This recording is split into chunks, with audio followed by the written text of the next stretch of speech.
আজি 27/2/2024 বৰ্ষৰ প্ৰাতঃ মুৰলী। ওম শান্তি। বাপ-দাদা মধুবন। আজি বাবাই কৈছে, মৰমৰ সন্তানসকল, সদায় পিতাৰ স্মৃতিত চিন্তন আৰু জ্ঞানৰ বিচাৰ সাগৰ মন্থন কৰা। তেতিয়া নতুন নতুন সাৰুৱা কথা ওলাই থাকিব। আনন্দিত হৈ থাকিবা। প্ৰশ্ন: এই ড্ৰামাখনত আটাইতকৈ বেছি চমৎকাৰ কাৰ আৰু কিয়? উত্তৰ: 1 নম্বৰ, সকলোতকৈ বেছি চমৎকাৰ হৈছে শিৱ বাবাৰ, কিয়নো তেওঁ তোমালোকক ছেকেণ্ডত পৰীৰ সন্তান কৰি তোলে। এনেকুৱা পাঠ পঢ়ায় যাৰ দ্বাৰা তোমালোক মনুষ্যৰ পৰা দেৱতা হৈ যোৱা। জগতত পিতাৰ বাহিৰে আন কোনেও এনেকুৱা পঢ়াব নোৱাৰে। 2 নম্বৰ, জ্ঞানৰ তৃতীয় নেত্ৰ প্ৰদান কৰি অন্ধকাৰৰ পৰা পোহৰলৈ লৈ অনা, উজুতি খোৱাৰ পৰা ৰক্ষা কৰা। এয়া হৈছে পিতাৰ কাম। সেইবাবে তেওঁৰ নিচিনা চমৎকাৰী কাম কোনেও কৰিব নোৱাৰে। ওম শান্তি। আত্মিক পিতাই নিতৌ সন্তানসকলক বুজায় আৰু সন্তানসকলে নিজক আত্মা বুলি বুজি পিতাৰ পৰা শুনে। যেনেকৈ পিতা গুপ্ত, তেনেকৈ জ্ঞানো গুপ্ত। কোনেও এইটো বুজিব নোৱাৰে যে আত্মা কি, পৰম পিতা পৰমাত্মা কি। তোমালোক সন্তানসকলৰ এইটো দৃঢ় অভ্যাস হৈ যোৱা উচিত যে আমি আত্মা। পিতাই আমাক আত্মাসকলক শুনায়। এয়া বুদ্ধিৰে বুজিব লাগে আৰু কাৰ্যত বহিব লাগে। আৰু কাৰ্যত আহিব লাগে। বাকী পেচাগত কাম-কাজ আদিতো কৰিবই লাগে। কোনোবাই মাতিলে নিশ্চয় নাম লৈয়েই মাতিব। নাম ৰূপ আছে, সেইবাবেতো কথা ক'ব পাৰে, সকলো কৰিব পাৰে। কেৱল এইটো দৃঢ় কৰিব লাগে যে আমি আত্মা। গোটেই মহিমা নিৰাকাৰৰে। যদি সাকাৰত দেৱতাসকলৰ মহিমা আছে, তেনেহলে তেওঁলোককো মহিমাৰ লায়ক পিতায়ে কৰিছে। মহিমাৰ লায়ক আছিল, এতিয়া পুনৰ পিতাই মহিমাৰ লায়ক কৰি আছে, সেইবাবে মহিমা নিৰাকাৰৰে। বিচাৰ কৰা হয় যে পিতাৰ কিমান মহিমা আছে আৰু কিমান তেওঁৰ সেৱা আছে। তেওঁ সমৰ্থ, তেওঁ সকলো কৰিব পাৰে। আমিতো বহুত কম মহিমা কৰোঁ, তেওঁৰ মহিমাটো বহুত। মুছলমান লোকসকলেও কয়, আল্লাহ মিয়াই এনেকৈ আদেশ দিছে। এতিয়া কাৰ আগত আদেশ দিছে? সন্তানসকলৰ আগত আদেশ দিয়ে, যাৰ দ্বাৰা তোমালোক মনুষ্যৰ পৰা দেৱতা হৈ যোৱা। আল্লাহ মিয়াই কাৰোবাৰ প্ৰতিটো দিব, নহয় জানো? তোমালোক সন্তানসকলকে বুজায়, যাৰ বিষয়ে কোনেও গমেই নাপায়।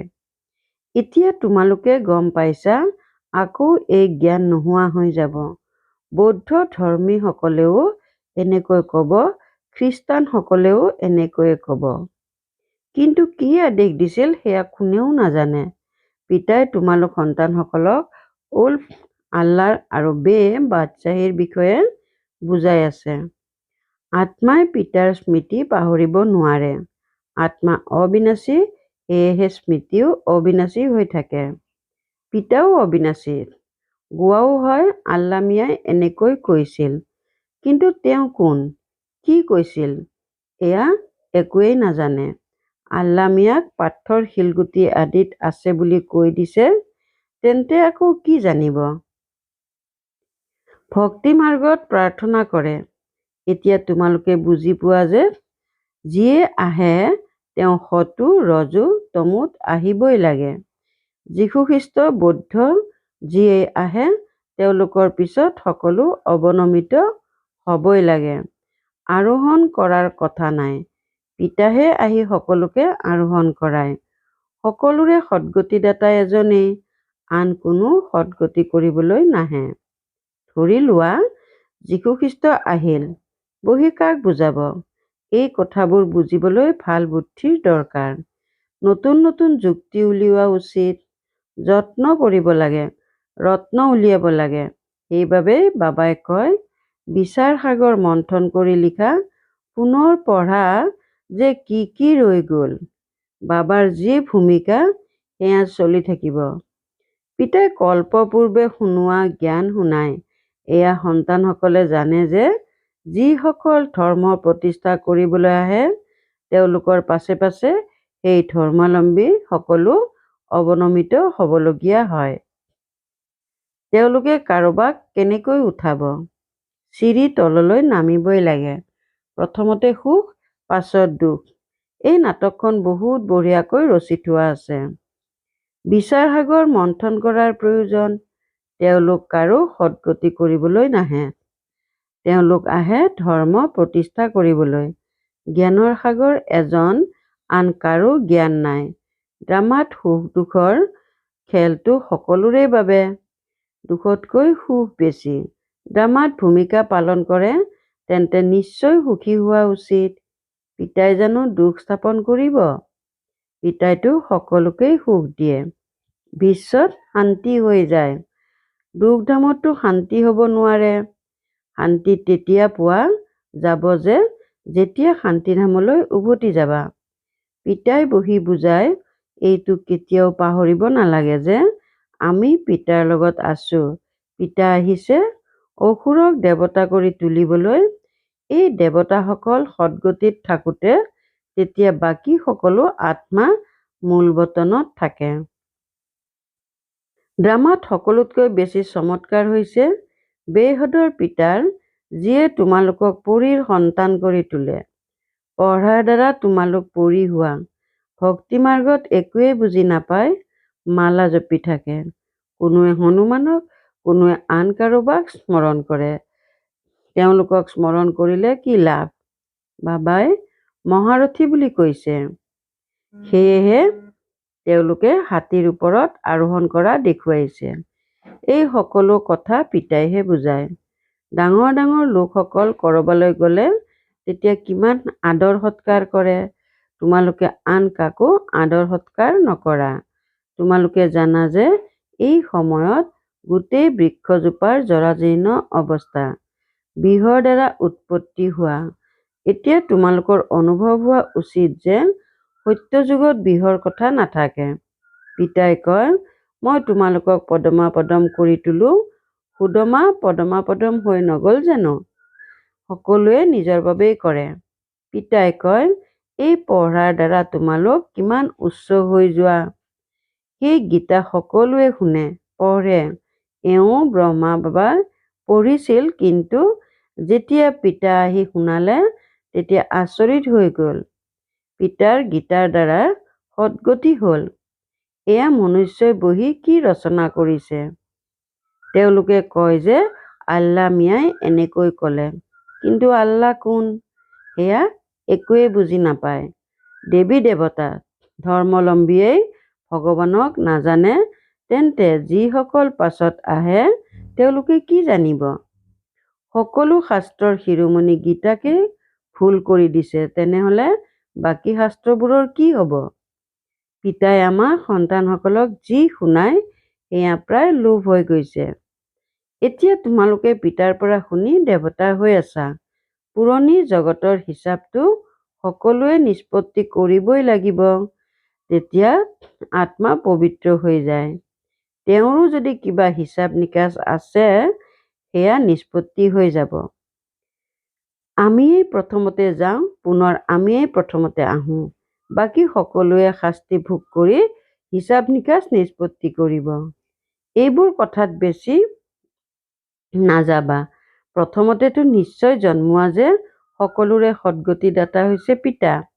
শিক্ষক গুৰু সেই এজনেই পিতা। তেওঁ হৈছে অশৰীৰী। এই আত্মাত কিমান জ্ঞান আছে। জ্ঞানৰ সাগৰ, সুখৰ সাগৰ। তেওঁৰ মহিমা কিমান? তেওঁ আত্মাই হয়। আত্মা আহি শৰীৰত প্ৰৱেশ কৰে। পৰমপিতা পৰমাত্মাৰ বাহিৰে আন কোনেও আত্মাৰ মহিমা কৰিব নোৱাৰে। আন সকলোৱে শৰীৰধাৰীৰ মহিমা কৰিব। এয়া হৈছে সৰ্বোত্তম আত্মা। শৰীৰ অবিহনে আত্মাৰ মহিমা এজন নিৰাকাৰ পিতাৰ বাহিৰে আন কোনো কাৰো হ'ব নোৱাৰে। আত্মাতেই জ্ঞানৰ সংস্কাৰ আছে। পিতাৰ কিমান জ্ঞানৰ সংস্কাৰ আছে। প্ৰেমৰ সাগৰ, জ্ঞানৰ সাগৰ, এয়া জানো আত্মাৰ মহিমা? কোনো মনুষ্যৰ এই মহিমা হ'ব নোৱাৰে। শ্ৰীকৃষ্ণৰো হ'ব নোৱাৰে। তেওঁতো প্ৰথম নম্বৰৰ ৰাজকুমাৰ। পিতাৰ গোটেই জ্ঞান আছে, যিয়ে আহি সন্তানসকলক উত্তৰাধিকাৰ দিয়ে, সেইবাবে তেওঁৰ মহিমা গোৱা হয়। শিৱ জয়ন্তী হীৰাতুল্য। ধৰ্ম প্ৰতিষ্ঠাপক আহে কি কৰে? ধৰি লোৱা যীশুখ্ৰীষ্ট আহিল, সেই সময়ত খ্ৰীষ্টানসকলতো নাথাকে। কাৰোবাৰ কি জ্ঞান দিব? হয়তো ক'ব চাল চলন ভাল কৰা। এনেকৈতো বহুত মনুষ্যই বুজাই থাকে। বাকী সদগতিৰ জ্ঞান কোনেও দিব নোৱাৰে। তেওঁলোকে নিজৰ নিজৰ ভূমিকা পাইছে। সতো ৰজো তমোত আহিবই লাগে। অহাৰ লগে লগে খ্ৰীষ্টানসকলৰ গীৰ্জা কেনেকৈ সাজিব? যেতিয়া বহুত হ'ব, ভক্তি আৰম্ভ হ'ব, তেতিয়া গীৰ্জা সাজিব। তাৰ বাবে বহুত পইচা লাগে। যুদ্ধতো পইচা লাগে। সেয়েহে পিতাই বুজায়, এয়া মনুষ্য সৃষ্টিৰ বৃক্ষ। বৃক্ষ জানো কেতিয়াবা লাখ লাখ বছৰৰ হয়? হিচাপেই নোলায়। পিতাই কয়, হে সন্তানসকল, তোমালোক কিমান বুদ্ধিহীন হৈ গৈছিলা, এতিয়া তোমালোক বুদ্ধিমান হৈ যোৱা। প্ৰথমৰ পৰাই ৰাজত্ব কৰিবলৈ প্ৰস্তুত হৈ আহা। তেওঁলোকেতো অকলে আহে, পাছত বৃদ্ধি হয়। বৃক্ষৰ আধাৰ হৈছে দেৱী দেৱতা, তাৰ পৰা আকৌ 3টা ডাল ওলায়। পাছত সৰু সৰু মঠ পন্থ আহে, বৃদ্ধি হৈ গৈ থাকে। পাছত তেওঁলোকৰ কিছু মহিমা হৈ যায়, কিন্তু একো লাভ নাই, সকলো তললৈ আহিবই লাগে। এতিয়া তোমালোকে সকলো জ্ঞান পাই আছা, কোৱা হয় ঈশ্বৰ জ্ঞানেৰে পৰিপূৰ্ণ। কিন্তু জ্ঞান কি এয়া কোনেও নাজানে। তোমালোকে এতিয়া জ্ঞান পাই আছা। ভাগ্যশালী ৰথত নিশ্চয় লাগে। পিতা সাধাৰণ শৰীৰত আহে, তেতিয়া এওঁ ভাগ্যশালী হয়। সত্যযুগত সকলো পদমাপদম ভাগ্যশালী হয়। এতিয়া তোমালোকে জ্ঞানৰ 3য় নেত্ৰ পাইছা, যাৰ দ্বাৰা তোমালোক লক্ষ্মী নাৰায়ণৰ দৰে হৈ যোৱা। জ্ঞানটো এবাৰেই পোৱা যায়। ভক্তিত ঠেকা খায় অন্ধকাৰ। জ্ঞান হ'ল দিন, দিনত ঠেকা নাখায়। পিতাই কয়, হয়তো ঘৰত গীতা পাঠশালা খোলা এনেকুৱা বহুত আছে, যিসকলে কয় আমিতো নোৱাৰো, আনে খোলক, আমি স্থান দিম। এয়াও ভাল কথা। ইয়াত বহুত শান্ত বাতাবৰণ থকা উচিত। এয়া হৈছে অতিকৈ পবিত্ৰ কক্ষ, য'ত তোমালোকে শান্তিৰে পিতাক স্মৰণ কৰা। এতিয়া আমি শান্তিধামলৈ যাব লাগে, সেইবাবে পিতাক বহুত মৰমেৰে স্মৰণ কৰিব লাগে। সত্যযুগত তোমালোকে 21 জন্মৰ কাৰণে সুখ শান্তি দুয়োটাই লাভ কৰা। বেহদৰ পিতা হৈছে বেহদৰ উত্তৰাধিকাৰ দিওঁতা। সেয়েহে এনেকুৱা পিতাক অনুসৰণ কৰা উচিত। অহংকাৰ অহা উচিত নহয়। অহংকাৰে তললৈ নমাই দিয়ে। বহুত ধৈৰ্যশীল অৱস্থা হোৱা উচিত, কঠোৰ নহয়। দেহ অভিমানক কঠোৰ বুলি কোৱা হয়। বহুত অমায়িক হ'ব লাগে। দেৱতাসকল কিমান অমায়িক, কিমান আকৰ্ষণীয়। পিতাই তোমালোকক এনেকুৱা কৰি তোলে, গতিকে এনেহেন পিতাক কিমান স্মৰণ কৰা উচিত। সেয়েহে সন্তানসকলে এই কথাবোৰ বাৰে বাৰে স্মৰণ কৰি হৰ্ষিত হোৱা উচিত। এওঁতো নিশ্চয় আছে যে মই শৰীৰ এৰি এয়া নাৰায়ণ হ'মগৈ। লক্ষ্য উদ্দেশ্যৰ চিত্ৰ প্ৰথমতেই চাব লাগে। সেয়াতো পঢ়াওঁতা দেহধাৰী শিক্ষক। ইয়াত পঢ়াওঁতা হৈছে নিৰাকাৰ পিতা, যিয়ে আত্মাসকলক পঢ়ায়। এয়া চিন্তন কৰিলে আনন্দিত হোৱা যায়। এওঁৰ এইটো নিচা আছে যে ব্ৰহ্মাৰ পৰা বিষ্ণু, বিষ্ণুৰ পৰা ব্ৰহ্মা কেনেকৈ হয়। এই আচৰিত কথাবোৰ তোমালোকে শুনি ধাৰণ কৰি পুনৰ শুনোৱা। পিতাইতো সকলোকে বিশ্বৰ মালিক কৰি তোলে। বাকী এয়া বুজিব পাৰা যে ৰজা হোৱাৰ লায়ক কোন কোন হ'বগৈ। পিতাৰ কৰ্তব্য হৈছে সন্তানসকলক ওপৰলৈ উঠোৱা। পিতাই সকলোকে বিশ্বৰ মালিক কৰি তোলে। পিতাই কয়, মই বিশ্বৰ মালিক নহওঁ। পিতাই এই মুখৰ দ্বাৰা জ্ঞান শুনায়। আকাশবাণী বুলি কয়, কিন্তু অৰ্থ বুজি নাপায়। সঁচা আকাশবাণীটো এয়া, যি পিতা ওপৰৰ পৰা আহি এই গো মুখৰ দ্বাৰা শুনায়। এই মুখৰ দ্বাৰা বাণী উচ্চাৰিত হয়। সন্তানসকল বহুত অমায়িক। সন্তানসকলে কয়, বাবা আজি তলি খুওৱা। বাবাই কয়, সন্তানসকল বহুত তলি পাবা। ভাল সন্তানে ক'ব, আমি যেনেকৈ সন্তান হওঁ তেনেকৈ সেৱকো হওঁ। বাবাই সন্তানসকলক দেখি বহুত আনন্দিত হয়। সন্তানসকলে জানে সময় বহুত কম। ইমান যি বোমা আদি তৈয়াৰ কৰিছে সেয়া এনেই পেলাই দিব জানো? কল্প পূৰ্বে যি হৈছিল সেয়াই পুনৰ হ'ব। তেওঁলোকে ভাবে বিশ্বত শান্তি হওক, কিন্তু এনেকুৱাতো হ'ব নোৱাৰে।